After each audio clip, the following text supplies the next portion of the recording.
Hello दोस्तों। आज मैं आपको एक पिता की इमोशनल कहानी सुनाने वाली हूँ।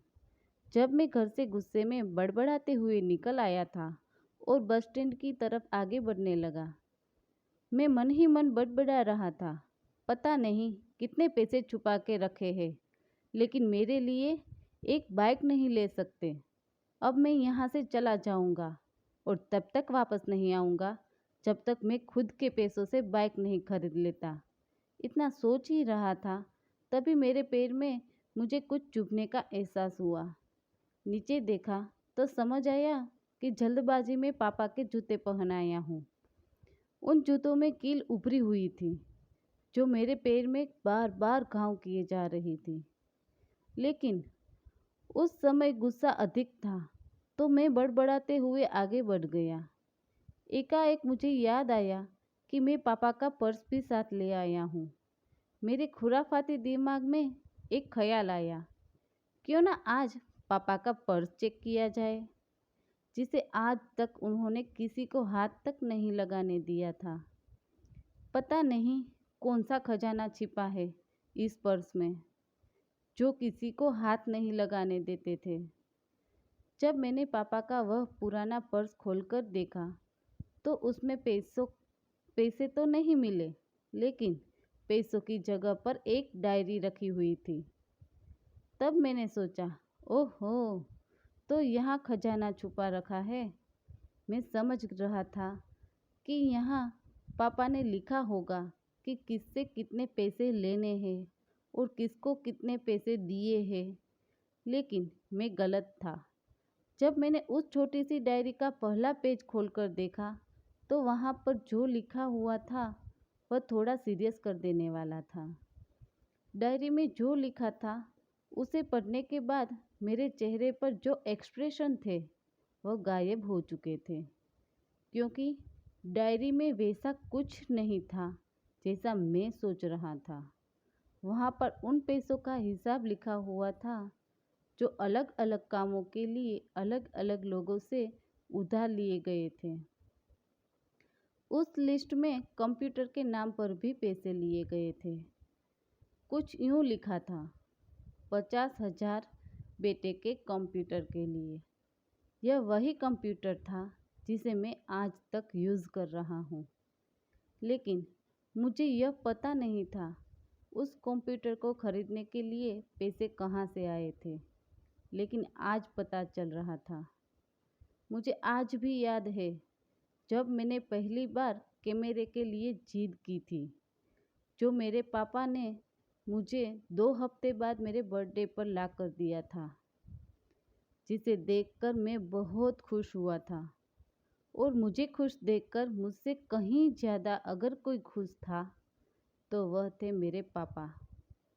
आज मेरे चेहरे से गुस्सा एकदम गायब हो चुका था।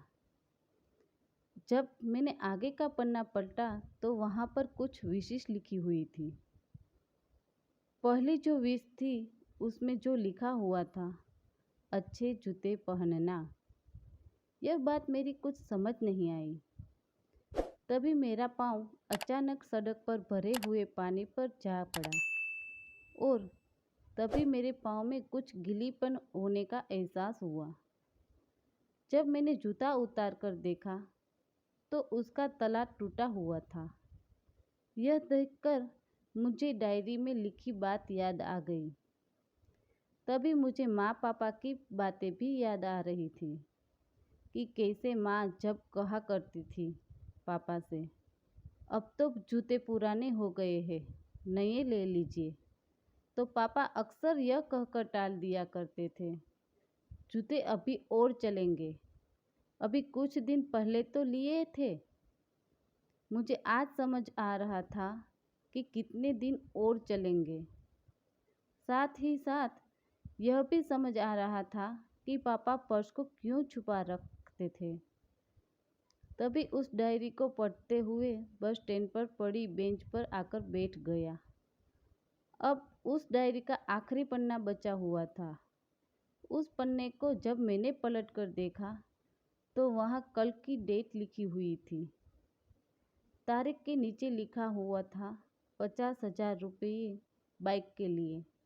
बस इतना पढ़ा और दिमाग सन हो गया। अब मेरे मन में कोई सिकवा गिला नहीं बचा था।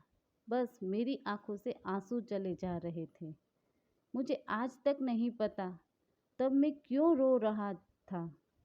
अब मैं जल्दी से घर की तरफ भागा, लेकिन जूतों की वह कील पाँव में अब तक घाव बनाने में कामयाब हो चुकी थी। मैंने जूतों को रास्ते में ही निकालकर फेंक दिए और भागते लड़खड़ाते हुए घर जा पहुंचा। लेकिन पापा घर पर नहीं थे। मैं समझ गया वह कहाँ थे।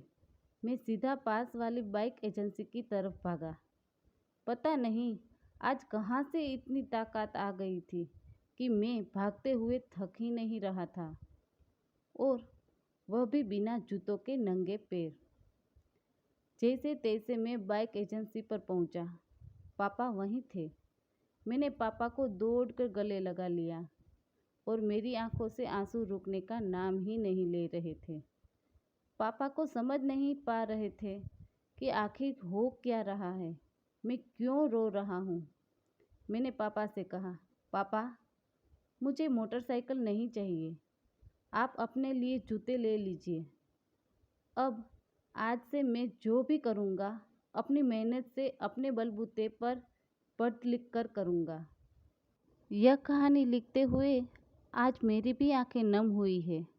मैं आज आपसे कहना चाहूँगा, ठीक ऐसे ही होते हैं हमारे पिता। हम अक्सर देखते हैं कि हम अपनी माँ से हर बात शेयर करते हैं और माँ भी इसके बदले में हमें बहुत प्यार देती है। लेकिन एक शख्स ऐसा भी होता है जो हमें छिपकर प्यार करता है। वह होते हैं हमारे पिता। यह परिवार में एकमात्र ऐसा व्यक्ति होता है जो अपने बच्चों से उन्हें बिना जताए छिपकर प्यार करता है। खुद की इच्छाओं को मारकर बच्चों के लिए सपने देखता है और उनकी खुशी में ही खुश हो जाया करते हैं। मुझे नहीं पता कि आप अपने पेरेंट्स की इज्जत करते हो या नहीं, लेकिन अगर आपके पास पेरेंट्स है तो आप बहुत ही खुशनसीब हो, क्योंकि इस दुनिया में बहुत से लोगों को तो पेरेंट्स का प्यार भी नसीब नहीं होता। अंत में यही कहना चाहूँगा कि माँ बाप की भावनाओं का सम्मान करें। अगर आपको ये कहानी पसंद आई है तो प्लीज़ लाइक करें, शेयर करें और सब्सक्राइब करें। Thanks for watching.